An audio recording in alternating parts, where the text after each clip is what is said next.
Hello, great ones. Welcome back to the Live and Be Great podcast. I am your favorite spiritual psychological life coach, Latanya McDonald, and this is a rant episode. If you're familiar with that, but I'm going to try to be as guided as I possibly can with that ADHD brain that I have, or this ADHD brain, I should say, because I have my notes here. But this is a topic that I've been wanting to talk about for a very, very long time. I've been thinking about it daily because I don't know, many of us get our news from social media. I personally get my news a lot of the times from YouTube specifically. And seeing what's happening in the media, specifically with celebrities or politics and the whole culture, right? That we live in America. In my experience as a Black woman, former immigrant, Black woman, or I should say naturalized citizenship. I think that's the term for it if I can remember my civics class, because I got my citizenship in 2022. Finally, I believe, American citizenship, but I am originally born in Canada from Guyanese South American parents. Okay. But let me just come out and say it. I feel like if you can understand racism, you can understand domestic violence, you can understand why people stay in toxic places. All right. And no, I don't think I've ever heard anybody make this correlation or make this comparison, but it has been on my mind for a minute, right? It really has.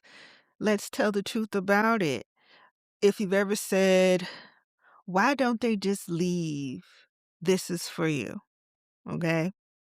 This is a framework that is very parallel. And I'm not trying to say that every situation is identical, but if you have asked these questions, and if you hear me explain this parallel correlation, okay, I feel like this might help you.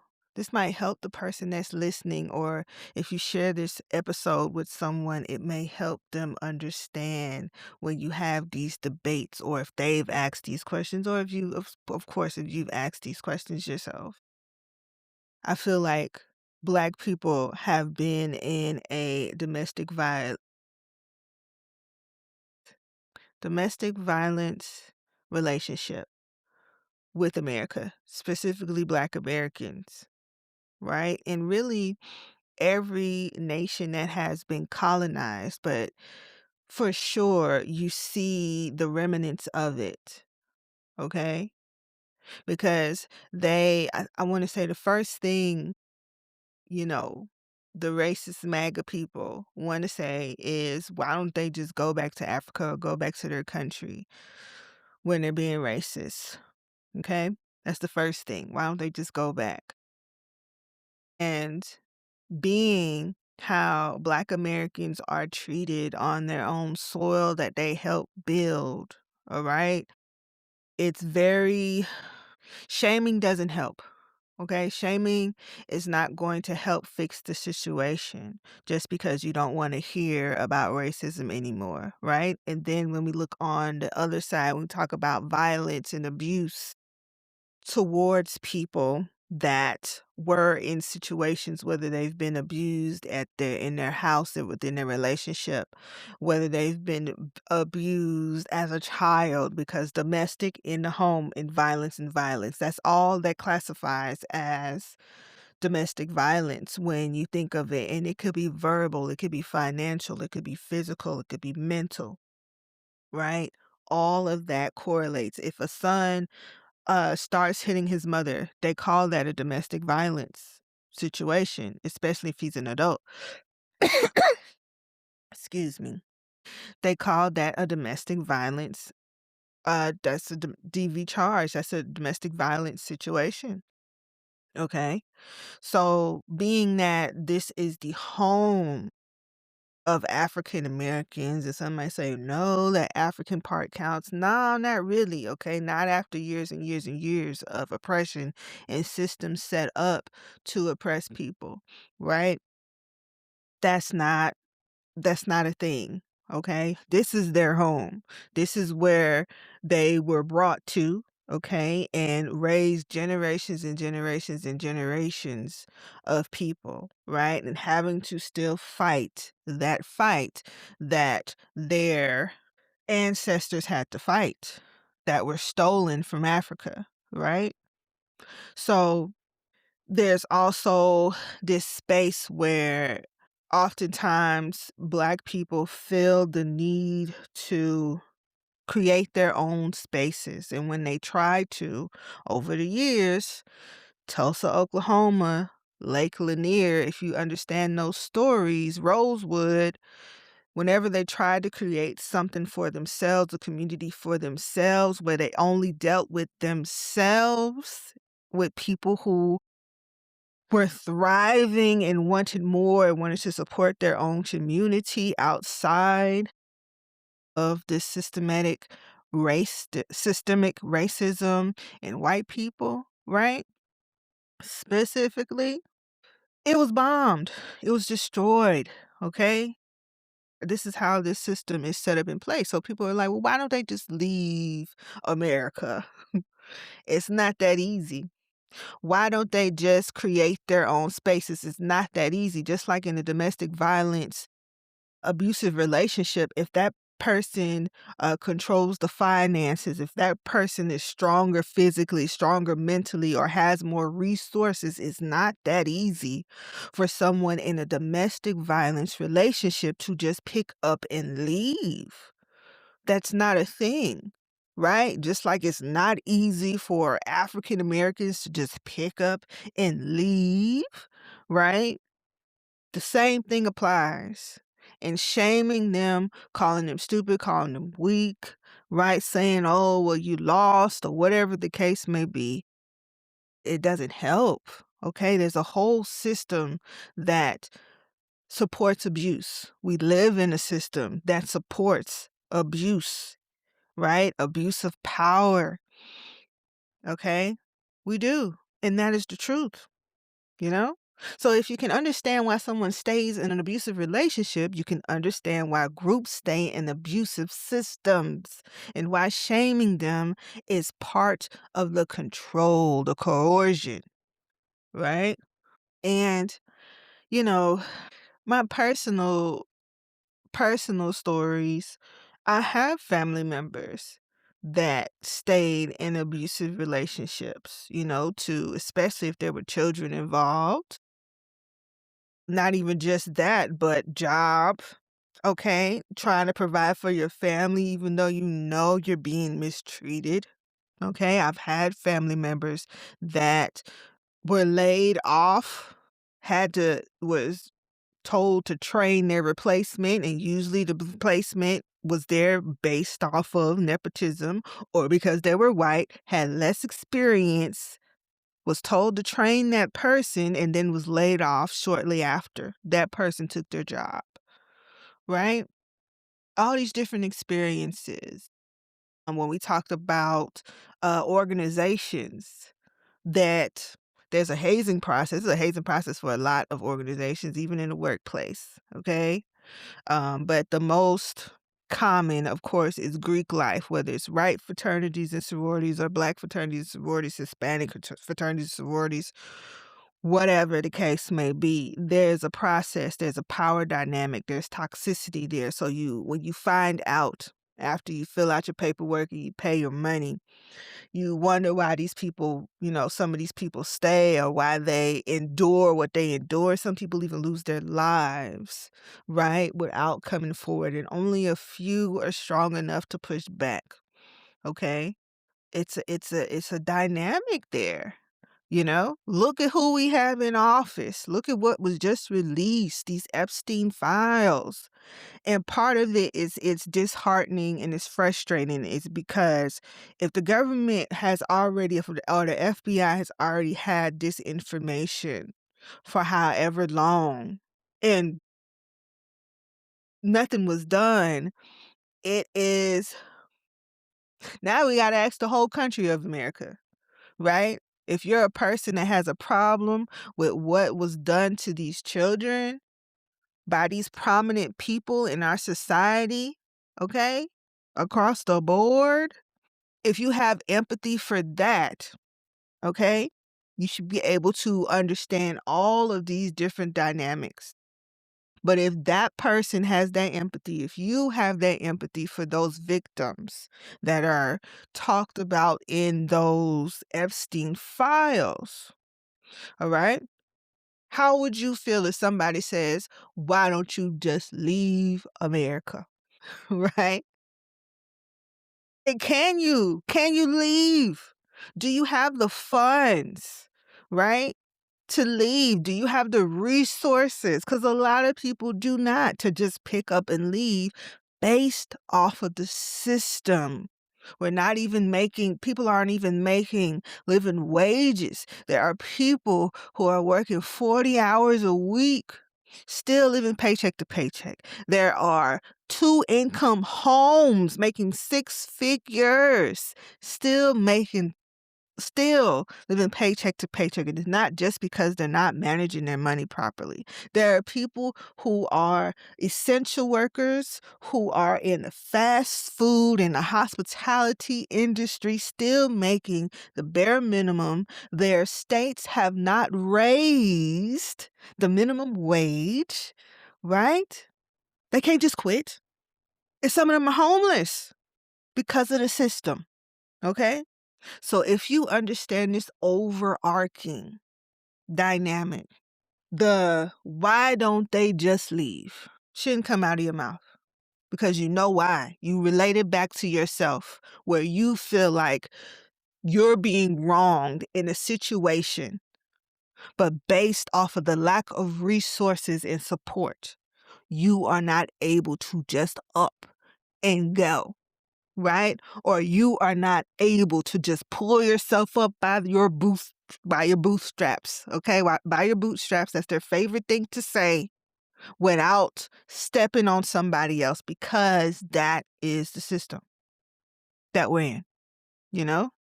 And personally, listen, I love to see the good in everybody. I do. I don't want to assume that somebody's going to hurt me or somebody's going to use a form of privilege to oppress me, right? But that is to ignore my whole experience. There's certain privileges that I have in America that my cousins in South America don't have, you know, in other countries don't have. That doesn't make their experience any less valid, right? There is no, well, why don't you just? There's a whole programming, like certain situations, of course, if you're in a toxic relationships, all right, I understand why you're staying. But we have to do a lot of work, a lot of supportive work, instead of shaming this person in order for them to leave. I believe in grace, right? But I have to acknowledge my own experience. And in order to be empathetic, in order to truly, truly understand other people, and if I have these questions of why don't they just leave, I relate it back to myself. Anybody can. But this was, I don't know, this particular situation, me having the, I would say, experience, because I'm not originally from America, I can still understand the frustration around what Black people that have generations and generations and generations of family from America are going through. right? But the domestic violence, yes, I'll say it again. I truly believe that Black Americans, Black people have been, this is the longest running domestic violence relationship in the history of America, right? And then we have the subsets when it comes to other immigrants, and we have the subsets when it comes to all marginalized communities, when it comes to women, right? When it comes to children, okay? If you're not a cisgendered white man that has the resources, okay? And when it comes to class, all of that, you're experiencing it right now, right? If you're not a millionaire in America right now, you're experiencing it. You can relate. You can for sure relate, right? The grace, when you give the grace, that explains the staying. The shame explains the silence. I've had seasons where I stayed too long because hope is powerful. It is. Depleting your resources is also powerful, right? Let me define some of these words that are used, okay, in both of these dynamics, racism and domestic violence, right? Coercive control. Coercive control equals a repeated pattern of behaviors designed to reduce someone's freedom and choices through fear, pressure, shame, rules, isolation, monitoring, money control, etc. Right? You see this in families, you see this in cults, right? Religious cults, religion, period, sometimes, right? You see this at work, you see this in friendships, you see this in family. You're seeing it in America. You're seeing it in your country with your government. The next term, isolation. Isolation equals cutting off support of outside perspectives. So the person slash system becomes your whole world, which is common in DV dynamics and often listed within abuse education resources. Often, okay? Went to school for this, worked with this population, worked with this demographic, the isolation, right? Nobody's going to love you how I love you. No one's going to treat you how I treat you. Who's going to pay for that, right? President talking about, this whole countries, right? Using it there, the isolations. Where you going to go? Vote for me, you'll never have to vote again. The people that vote for me are stupid. This is stuff that the American president has said, right? But that isolation where you feel like you have nowhere else to go. You don't have support. If you've heard this next term before, trauma bond, I'm sure you've heard it before. Okay? And trauma bond is a powerful attachment that can form in cycles of harm, intermittent good, making leaving feel confusing, risky, or emotionally impossible. All right? The what happens in this house stays in this house. If you've heard that before, comment below, right?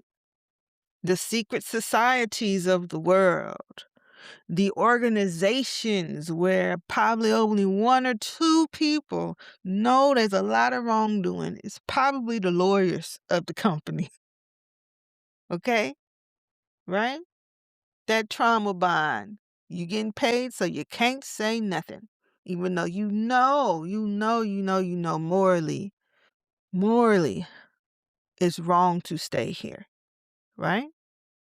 Emotionally impossible. Emotionally impossible when they say go back to Africa, as if all African Americans know where they come from, know what tribe, know even are in connection with generations and generations. No, like it's and when they're sending immigrants, when they're deporting immigrants to countries they've never been before, right?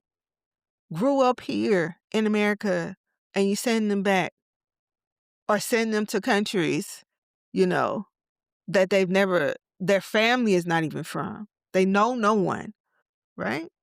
Terrible. So to just leave. Leaving oftentimes is not a moral decision. It should be a safety decision. It's a resource decision. Do you have the resources? It's a nervous system decision. When we talked about the coercive control, isolation, and the trauma bond. Shame doesn't liberate people, it traps them. That's how that goes, right? Now, interpersonal abuse and oppressive systems aren't identical experiences, but coercive control dynamics, they rhyme when it comes to power, punishment, isolation, shame, and dependence. Okay? Just leave culture. Why didn't they say something beforehand? Why wait till now? Why now? Why are you saying something now? And usually, I hate to admit it, but usually you say the why now when you feel some sort of connection with that figure. When you have put this figure on a on a pedestal. When you put this figure on a pedestal, you are most emotionally identify, or it could be a family member, it could be a close friend, right? To just leave. If that's true, if they're saying that person is abusive, why didn't they just leave? All it does is blame the harmed person or the group, and it pretends that these barriers don't exist. Okay? Black Americans should just get up and go back to Africa. Come on, come on, come on. No, it's not a thing. Or victims of abuse, the Me Too movement, the people who have been abused by these big, big, big, big time celebrities. Tony Robbins, I'm very disappointed in you. Oh my gosh. That's the number one life coach. He making us look real crazy out here. Everybody. And that's why people are saying, like, eat the rich. That is why people are saying the billionaires. There should not be homelessness and billionaires in the same space. Does not make sense. Billionaires should not exist because how it's looking right now, we can't go back to unseeing this stuff. We can't. There's too many, too many correlations. There's too many. There's too many of y'all falling right now, and it ain't looking good. I don't know. It's hard to find a good billionaire right now. Okay, it just without some dirt, right? Without some people that millionaire, billionaire has stepped on. It's very, very difficult. Especially you kind of see it, even though their story may have not been told fully yet, even though it may have been brushed under the rug. They supported somebody, right? That is out now. Okay? Somebody that's in jail right now that's popular. Okay? Somebody who's had serious allegations toward them. You can connect just about every popular millionaire. Okay? Popular CEO, worldwide brand. Okay? To these allegations. Right? And the control levers are the resources, the safety, the access, the reputation, the belonging. Who wants to, like, personally, I remember it was this guy at one of my jobs. And I don't know, I was having a hard time because he was older and he was short. And he would, like, make inappropriate jokes, always come to my cubicle. when I was working at IT, and the whole office like thought it was funny. Sometimes I would laugh too, but the whole office, but everybody thought he was just like this sweet person because he didn't do it in a way that was like, for instance, "Oh, I like how you wear your hair. You wore that for me, huh?" Right? Creepy. It's all get out. Right? But the way and how way he's saying it, how he looks, what his reputation is around the office. It's oh, he's harmless, right? He's married, got kids and all of that. He's harmless. He's just joking with you. Oh, this is cute. This is funny. Right? We could all laugh about it. But it was just very uncomfortable. It was harassment. But my mindset at the time was I don't want to be the bad guy and talk to HR about it because that's the culture, you know? Everybody sees this person as lovable, like a teddy bear, like a puppy, even though he's making me uncomfortable and I don't feel like it's funny, you know? That reputation. You don't want to be the one because it's going to travel with you forever. Look at Monica Lewinsky, okay? Look at the lady who went against Clarence Thomas, right? Look at the people who spoke up. What happened to them? That they didn't have somebody backing them. What happened to the people who call out racism and discrimination loudly? What happens to them? Right? The isolation. If you name it, you'll lose community, money, protection, opportunity.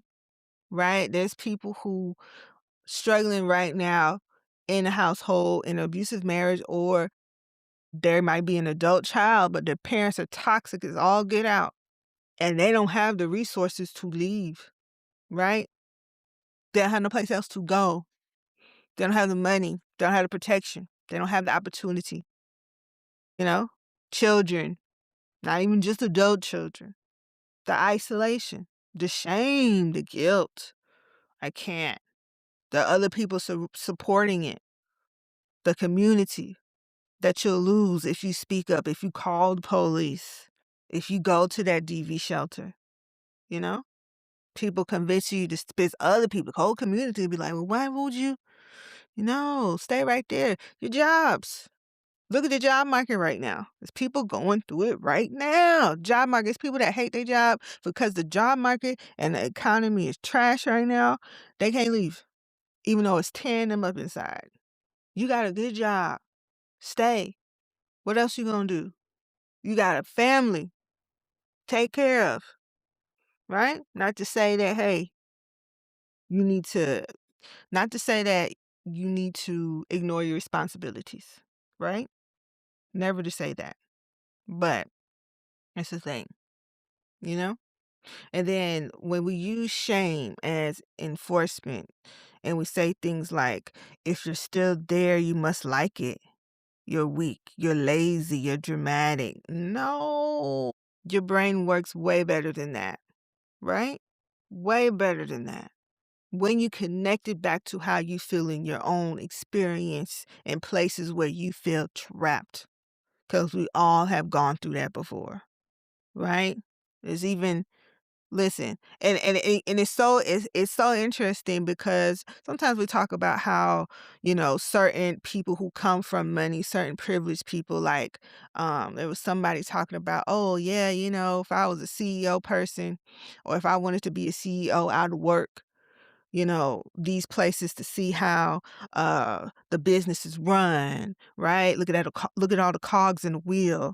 And then the next thing would be, oh, get my parents to give me $10,000. Everybody ain't got $10,000, first and foremost, right?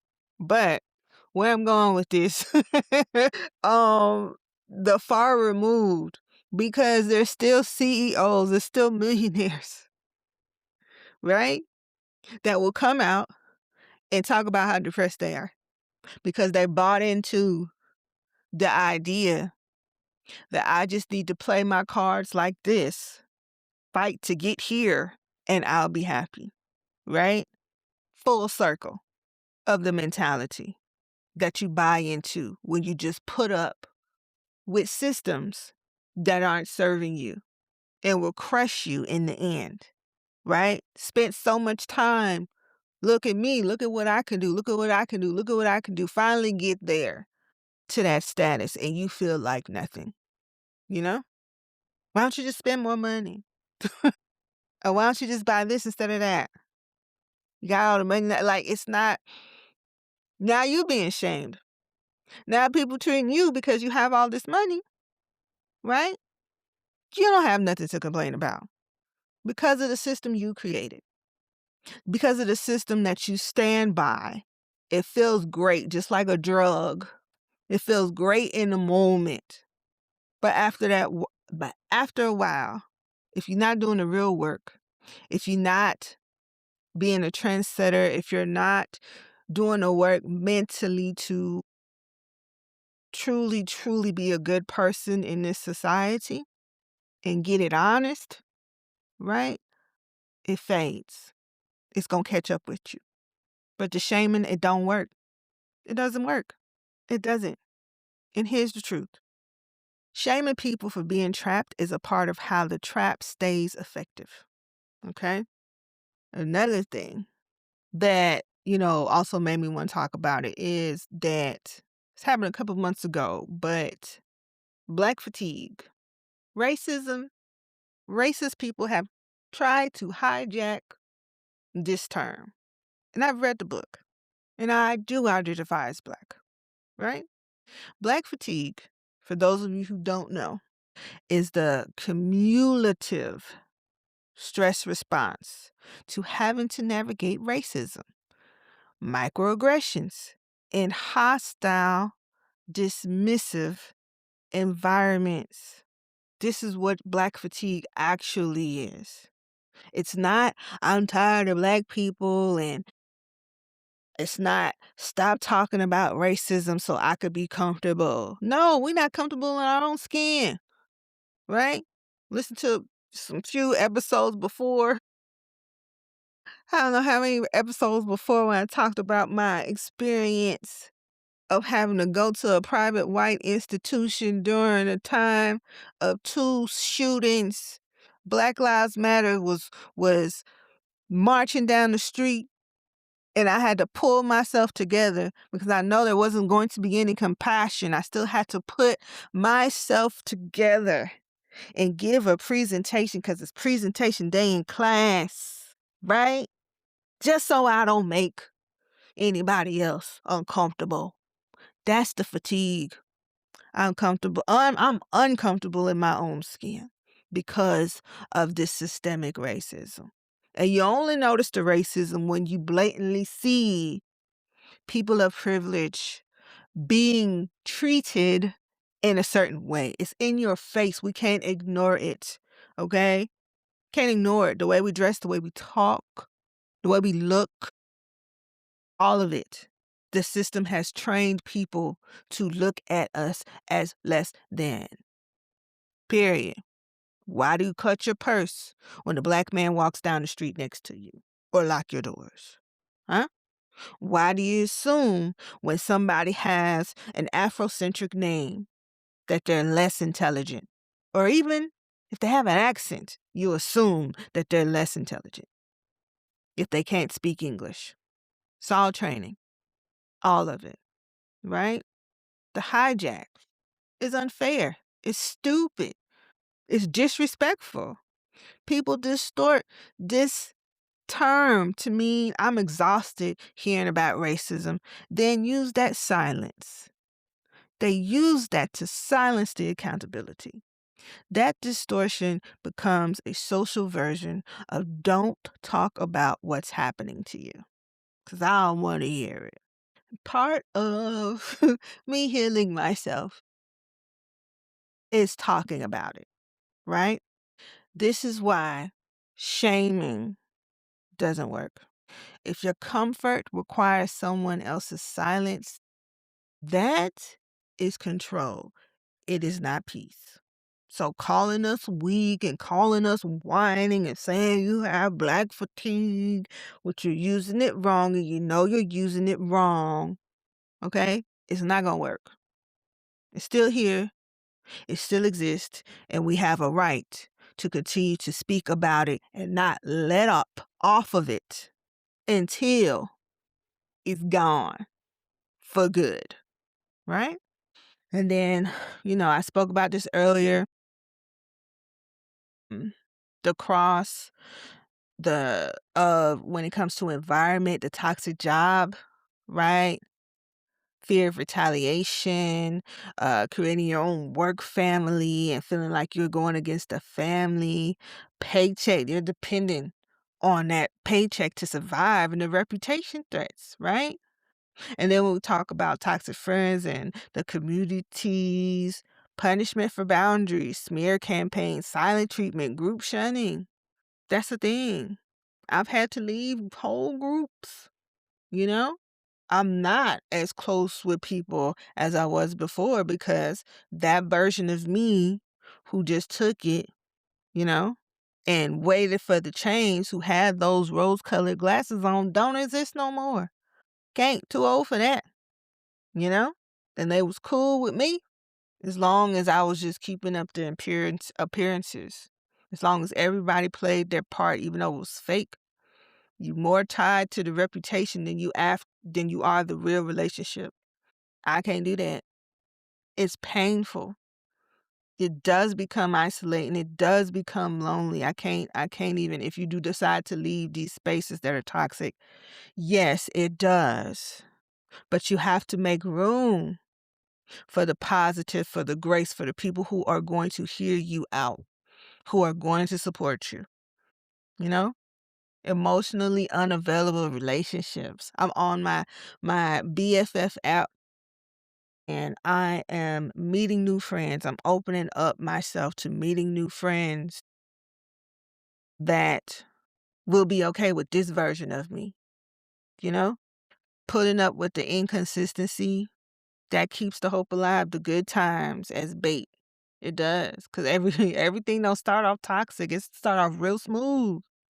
And then because you're still holding on to the good times or the dreams you had for that experience, that relationship, that job, right? You stay. Different arena, same nervous system. Different costume, same control. Okay? So let me introduce to you a framework, a what to do instead. Instead of asking, instead of shaming and asking, I should say, why don't they just leave? Okay? We have something I'm going to call the clear exit framework. The C stands for call the pattern. Name what this is.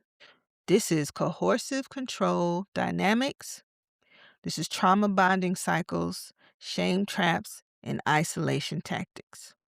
The L, locate the control lever. Money, housing, status, kids, immigration, reputation, community access, career gatekeeping. E, establish reality. Restore truth. Write what happened, what it cost, and what you've been minimizing. A, assemble support plus exits. Safety plan, financial plan, document pattern, therapist slash coach, DV advocates, HR, legal consult when relevant, because they exist. R, replace the environment, new community, new routines, new identity anchors, new support system. So you don't return to the same ecosystem, right? This framework is parallel about coercive control dynamics. I'm not saying all experiences are identical, again, right? And when it comes to domestic violence, safety emphasis. If you are in danger, prioritize safety planning and professional help. Say that to the person that you know is in danger. Okay? Refer to DV resources and local services. They're hotlines that will protect you and keep you safe, right? There's no address. They're not going to give you the address because usually DV shelters, it's an undisclosed address. So you have to have the phone number. They'll send somebody to pick you up.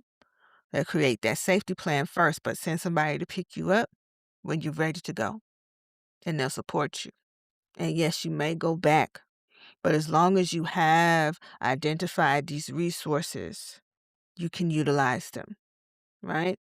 So if you said it, to just leave, I'm not here to shame you. I'm here to educate you because shame keeps people trapped. Shame is a control tool. Understanding the trap is the beginning of freedom. You don't have to earn safety by suffering quietly. Okay?